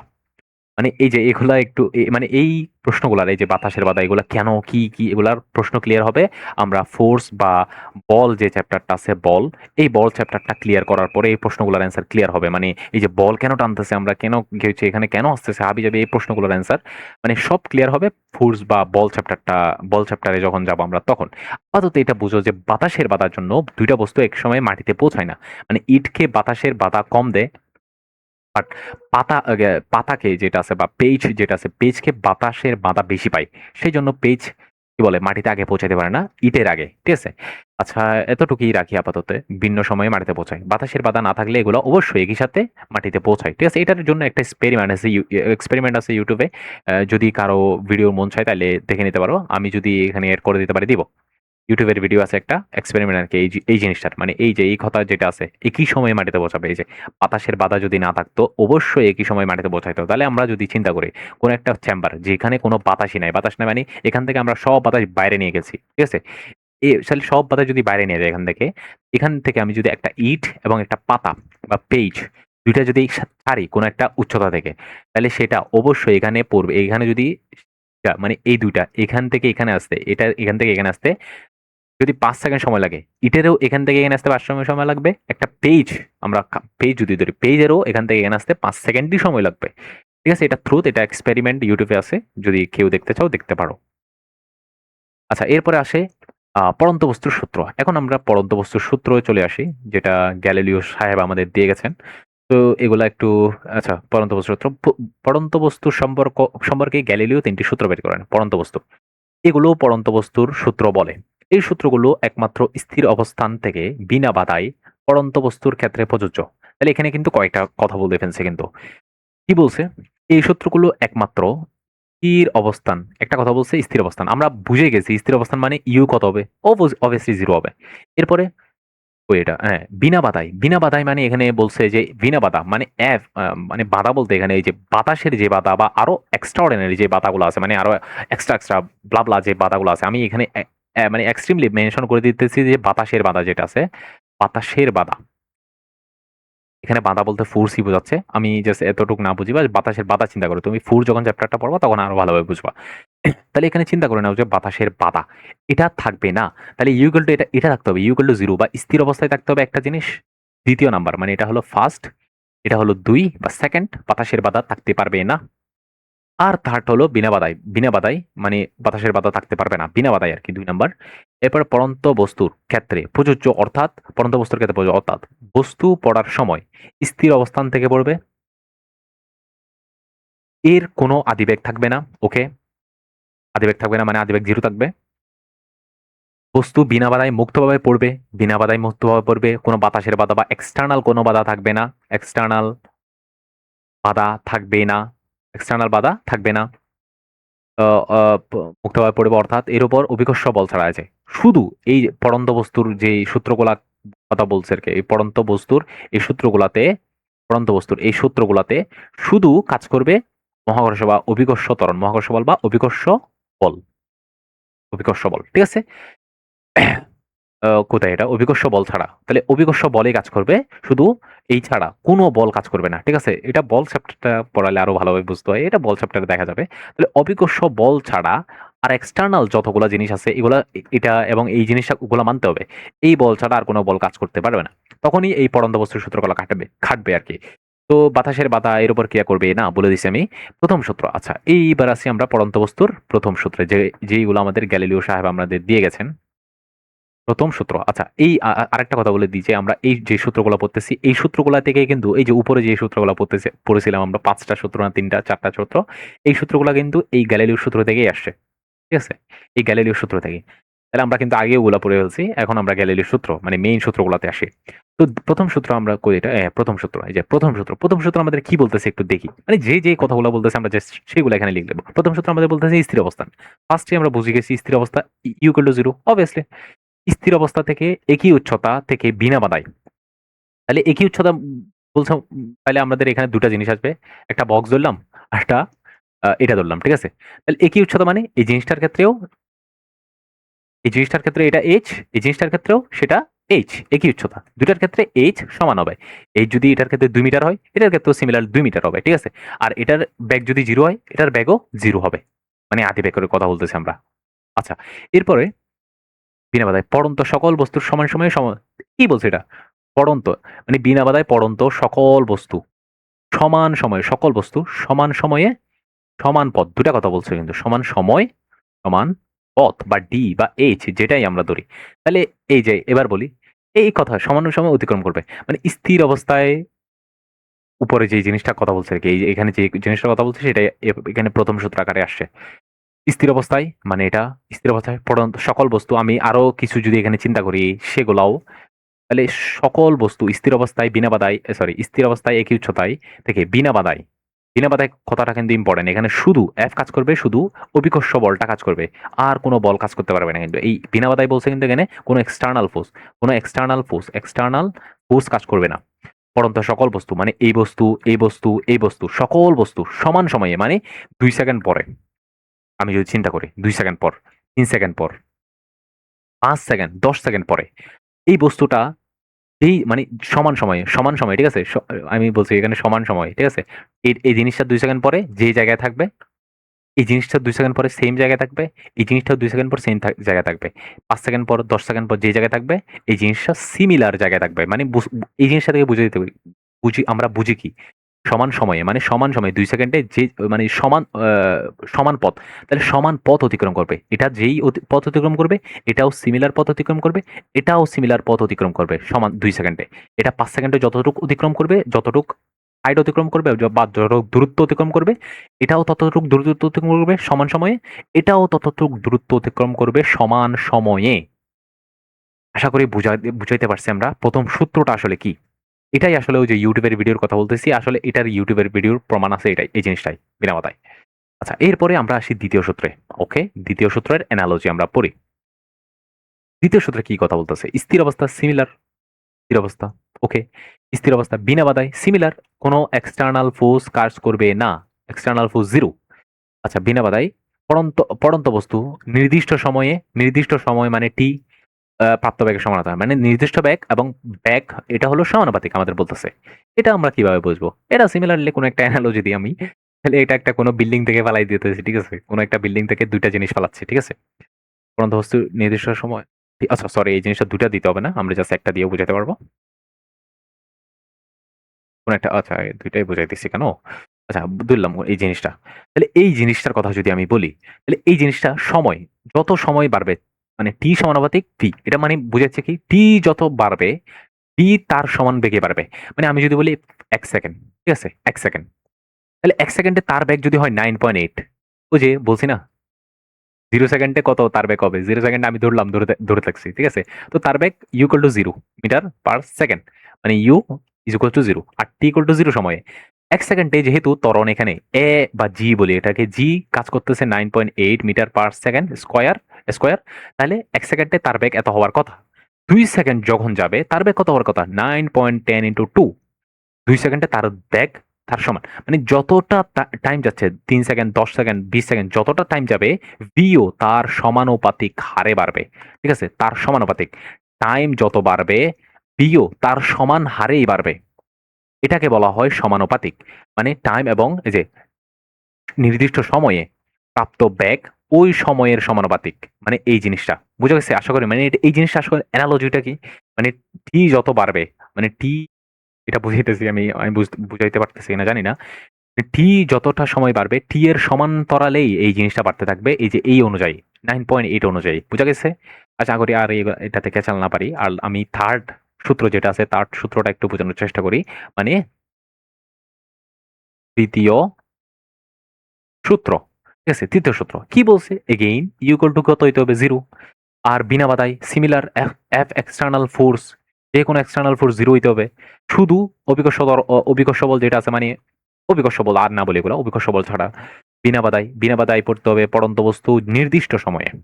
এখানে কথা বলছে নির্দিষ্ট সময়ে যে দূরত্ব অতিক্রম করবে তা ওই সময়ের কি বর্গের সমানুপাতিক।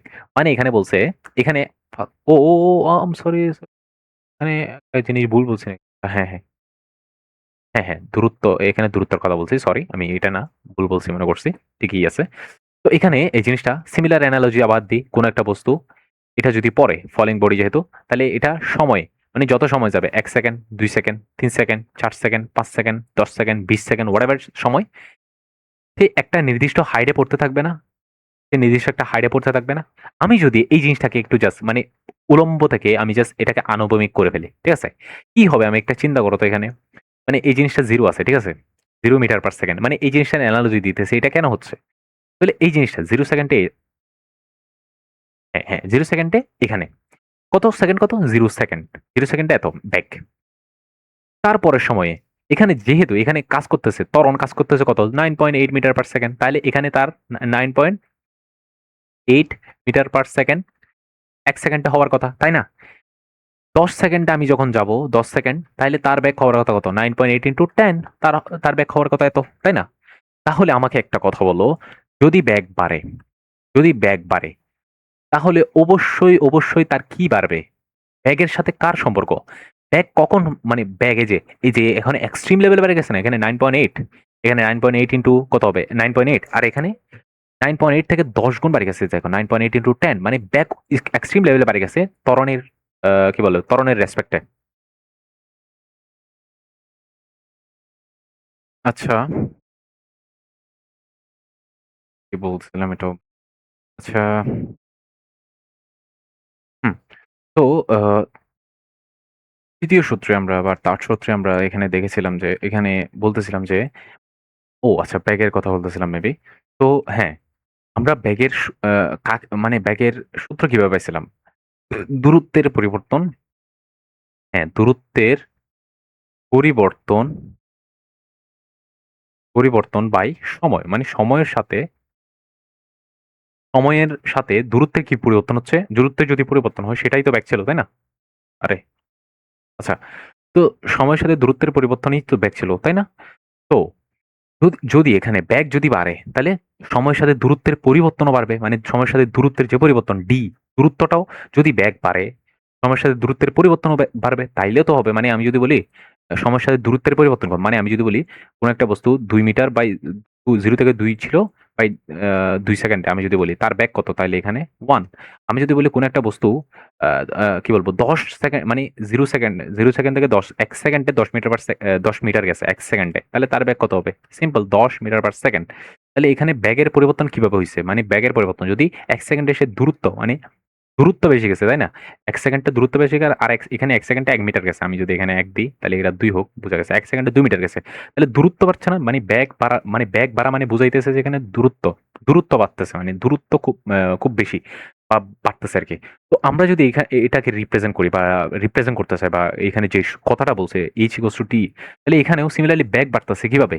এটা সময়ের সাথে কিন্তু ব্যাগ বাড়তেছে। তাহলে এটা সময়ের সাথে ব্যাগ যেহেতু বাড়তেছে, তাহলে এটা ব্যাগ কিভাবে, সরি সময়ের সাথে দূরত্ব, ব্যাগ না, সরি ব্যাগের কথা বলছি, সময়ের সাথে ব্যাগ বাড়ে দ্বিতীয় সূত্রে। তাহলে সময়ের সাথে ব্যাগ কিন্তু এভাবেই বাড়ে, এই যে এভাবে, ঠিক আছে? বাট সময়ের সাথে এই যে এই তৃতীয় সূত্র অনুযায়ী আমাদের বলতেছে সময়ের সাথে দ্বিগুণ হারে, মানে সময় যদি 1 সেকেন্ড হয়, সময় যদি 1 হয় বা 1 সেকেন্ডে যদি সময় হয়, তাহলে এখানে বোঝাচ্ছে কোন একটা জিনিস যদি 1 মিটার চাই, তাই 1 মিটার স্কয়ার হবে, মানে 1 মিটার হবে। আর ২ যদি যাই, তাহলে আমি উল্টা-পাল্টা বুঝাইতেছি নাকি? আর ২ সেকেন্ডে সেই এই বা দূরত্ব ২ সেকেন্ডে দ্বিগুণ হয়ে যাবে। মানে ৪ হয়ে যাবে, ৪ মিটার। ৩য় সেকেন্ডে যদি আমি চিন্তা করি তাহলে ৩ সেকেন্ডে ৯ মিটারে চলে যাবে সে। মানে এতটা মানে দ্বিগুণ মানে বর্গাকারে বাড়বে সে। আর যদি ৪ সেকেন্ড হয়, ৪ সেকেন্ডে সে ১৬ মিটার চলে যাবে। বুঝা গেছে? মানে এভাবেই বাড়বে, বর্গাকারে বাড়বে সে। তাহলে ৩য় ১, ২, ৩ আশা করি বুঝা গেছে। ১ম, ২য়, ৩য় সূত্রটা আশা করি বুঝা গেছে। আচ্ছা, এরপরে পড়ন্ত বস্তুর সমীকরণে যদি আমরা আসি, সূত্র তো পড়ছি, এবার সমীকরণে চলে আসি। ধরা যাক কোনো বস্তু u আদিবেগ নিয়ে অভিকর্ষের প্রভাবে মুক্তভাবে পড়ছে, তাহলে টি সময়ে পড়ে বস্তুটি বি ব্যাকপাক্ত হয়। বস্তুটি যদি এই সময়ে এইচ দূরত্বে নেমে আসে তাহলে ব্লা ব্লা অনেক কিছু বলছে এখানে। তাহলে ধরা যাক মানে সমীকরণ প্রকাশ করার জন্য আমি একটা চিত্র আঁকলাম যে কোনো বস্তু পড়তেছে, ঠিক আছে? তাহলে ইউ আদিবেগ নিয়ে ধরে নিলাম এখানে ইউ আদিবেগ, মানে পড়ার সময় ইউ আদিবেগ আছে, জিরো না ধরে এটারে ইউ ধরে নিলাম আর কি। আচ্ছা, ইউআদিবাগ নিয়ে পড়তেছে। তাহলে অভিকর্ষ বলের প্রভাব পড়তেছে, অভিকর্ষ বলের প্রভাবে অবশ্যই এখানে mg বা g কাজ করবে। তাহলে এখানে পড়ার সময় অবশ্যই g নামে একটা জিনিস কাজ করবে বা ত্বরণ আরকি। t সময় পড়তেছে, আচ্ছা ধরে নিলাম t সময় পর্যন্ত পড়তেছে, বস্তুটি b প্রাপ্ত হলো। এখানে b প্রাপ্ত হলো, ঠিক আছে? b প্রাপ্ত হলো কোন একটা জায়গায়। আচ্ছা, বিপ্রাপ্ত হয়। বস্তুটি যদি এই সময় h দূরত্বে নেমে আসে, বস্তুটি এই সময়ে ধরলাম আমি এখান থেকে এখানে দূরত্ব হলো h, দূরত্বে নেমে আসছে। কত সময়ে? t সময়ে সে b দূরত্ব b ব্যাগে, সরি t সময়ে সে h দূরত্বে নেমে চলে আসলো b ব্যাগে। আচ্ছা, এখানে কি তারপরে? তাহলে গতির সমীকরণ দূরত্ব s, এখানে s ধরছে, যদিও আমি h ধরছি সব জায়গায় কিন্তু। তাহলে s এর পরিবর্তে h এবং ত্বরণের পরিবর্তে g ধরছে। আচ্ছা ওকে, পড়ন্ত বস্তুর নিম্নাংশ সমীকরণ পাওয়া যাবে। তাহলে আমরা এই কথাটা যদি আমরা এই অবিলম্বিকভাবে বলতাম, এখানে সিমিলার কথা হইতো। মানে এখানে v, এখানে u, এখানে দূরত্ব এস বা এইচ, এখানে ধরলে এইচই ধরি, এইচ এখানে টি সময়ে গেছে এতটুক। এরপর আর কি আছে এখানে এ কাজ করতেছে। তাহলে আমরা এই জিনিসটাকে কিভাবে লিখতাম? A equals to V equal to, আমরা লিখছি কিন্তু এখানে ত্বরণ কাজ করলে এই ত্বরণের সূত্র থেকে আমরা এই সূত্রটা নিছি। সিমিলার আমরা যদি এখানে লিখি এই যে সূত্রটা, এই সূত্রটা এখানেই কাটবে, তাই না? এখানে জাস্ট সিম্পল সূত্রটা কি? কিউ প্লাস জি, এতটুকুই, আর কিছু না। মানে জাস্ট ত্বরণের ক্ষেত্রে এই উলম্বিকভাবে কাজ করতেছে জি, যেটা আমরা জানি। বুঝা গেছে? তাহলে এখান থেকে যদি আমরা সিমিলারলি এখানে ১ নাম্বার সূত্র এটা, ২য় নাম্বার সূত্রে আমরা h ইজ ইকুয়ালস টু যে গড় দ্রুতির একটা সূত্র পাইছিলাম। তাহলে এটা কি ছিল? u plus v by 2 into t ছিল। আশা করি বুঝা গেছে। এরপরে আরেকটা সূত্র পাইছিলাম যে আমরা h equals to ut plus, মানে এই জিনিসটা t এর মান বসাই এখানে, এই জিনিসটা থেকে টি এর মান বের করে টি এর মান এখানে বসাই দিয়ে আমরা পাইছিলাম u t plus half a t square. এরপরে ৪ নাম্বার সূত্রে আমরা পাইছিলাম যে v square is equals to u square plus 2as। এটা কোথায় থেকে পাইছিলাম? এটা কোথায় থেকে পাইছিলাম আমি নিজে তো ভুলে গেছি। এই জিনিসটা টি এর মান বসাই দিয়ে, সরি এই জিনিসটাতে ফার্স্টে জি এর মান বসায়, ব্যাপারটা ভুলে গেছি। বি এর মান বসায় এই জিনিসটা পাইছিলাম, আর এই জিনিসে টি এর মান বসায় এই জিনিসটা পাইছিলাম, ঠিক আছে? আর আচ্ছা সরি, এখানে জি হবে না, এখানে এ হবে, জি হবে। আর এখানে UT plus half GT square আর জি এখানে এইচ হবে, ঠিক আছে? মানে জাস্ট বুঝা গেছে আশা করি। আমি এগুলা খেয়াল লিখলে আর কি, জাস্ট টাইপিং মিস্টেক। আচ্ছা বুঝা গেছে। উপরে যে সূত্রগুলা পড়ছিলাম সেই সূত্রগুলা কিন্তু আসলে ছিল গ্যালিলিওর। এই গ্যালিলিও সূত্রগুলাই কিন্তু ওই যে নিউটনের পরবর্তী নিউটনের সূত্রগুলা হয়েছিল আরকি। বাট এগুলা মেইন এই যে এই সূত্রগুলা দিছিল গ্যালিলিও। ঠিক আছে? মানে উনি এই সূত্র উনি গ্যালিলিও এই ১ম সূত্র এইভাবে, ২য় সূত্র, ৩য় সূত্র এই লেখাগুলা দিছিল আরকি। বাট এটাকে ম্যাথমেটিক্স, এই যে এই ক্যালকুলেশনে বা এই ইকুয়েশনের রূপ দিছিল নিউটন। বুঝা গেছে? আচ্ছা, আর না যাই এগুলোতে। এরপরে একটা সিমিলার ম্যাথ, এগুলা কিন্তু গতির পড়া যখন আমরা পড়ছি তাইলে অবশ্যই এই জ্ঞাগুলো আমরা বুঝবো আশা করি। এটা এইচ দেওয়া আছে, উঁচু ৫০ মিটার উঁচু দালান থেকে কোনো বস্তু ছেড়ে দিলে, কোনো বস্তু জাস্ট ছেড়ে দিলে, মানে এখানে ইউ থেকে ইউ ইকুয়াল টু 0 থেকে ছেড়ে দিছে। মানে কোনো ঢিল ছুড়ে নাই কিন্তু, এখানে জাস্ট ছেড়ে দিছে জাস্ট। এটা কত বেগে ভূপৃষ্ঠে আঘাত করবে? আচ্ছা, এত ৫০ মিটার। এটা কিন্তু আমরা মুখে ক্যালকুলেশন করতে পারি। জাস্ট আমরা মুখে করব না। কোনো একটা বস্তু পড়ে যাচ্ছে। এখানে ৫০ মিটার এই দালানের উচ্চতা বলছে আমাদের। তো এটা ভূপৃষ্ঠে আঘাত করবে। মানে এখানে কত বেগে ভূপৃষ্ঠে ধাম করে আঘাত করবে? বি এর মান জানতে চাইছে আমাদের। ঠিক আছে? তো এটা পড়তে মানে এখান থেকে এখানে 0 ইকুয়াল টু 0। এই 0 থেকে মানে কত বেগে বেগ কত হবে ৫০ মিটার আস্তে। ঠিক আছে? এই জিনিসটা আমাদের জানতে চাইছে। তো আমরা জাস্ট এখানে সূত্রটা বসাই দেব। অ্যান্সার, মানে এখানে যে সূত্রটা আছে, যে আশা করি ম্যাথটা বুঝা যাবে আমি না করাই। কারণ ম্যাথ পরে করা ভালো। আচ্ছা, এইটা বাড়ির কাজ থাকলো এই ম্যাথটা। এরপর আমরা আসি কতগুলা কি বলবো এগুলারে? কতগুলা সাব টপিকে হ্যাঁ, কতগুলা সাব টপিকে আসি আমরা। গতি ও লেখচিত্র, মোশন এবং গ্রাফ। তাহলে মোশন এবং গ্রাফের কয়েকটা লেখচিত্র আমরা দেখব। দূরত্ব এবং সময়, মানে সময় এবং দূরত্বের লেখচিত্র যদি আমরা অঙ্কন করি তাহলে কি হবে আরকি। দেখি আমি জাস্ট দেব নাকি আ এটা নিয়ে পরে বসবো। আ এটা নিয়ে পরে বসলে ভালো হবে। কারণ এটা ম্যাটার করে না। আচ্ছা, তাইলে এতটুকুই আমি চ্যাপ্টারটা শেষ করি। এই টপিকটা যে এই গতি এবং লেখচিত্র যে টপিকটা আছে এখানে হ্যাঁ, হ্যাঁ। আরে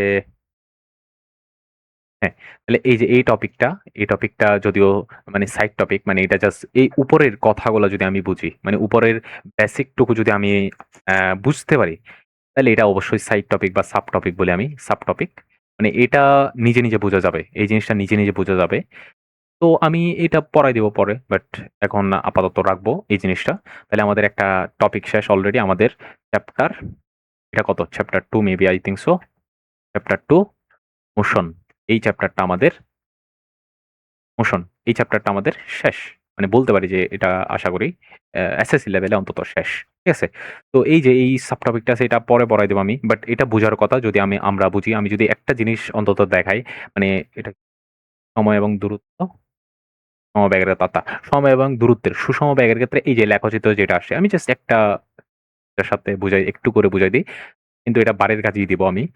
আচ্ছা, তাহলে এই জিনিসটা কি হচ্ছে? এই জিনিসটা আমরা লেখচিত্রের সাহায্যে যদি আমি লিখি, তাহলে সময় এবং কি? ফার্স্টে আমাদের সময় এবং বেগ, সরি দূরত্ব।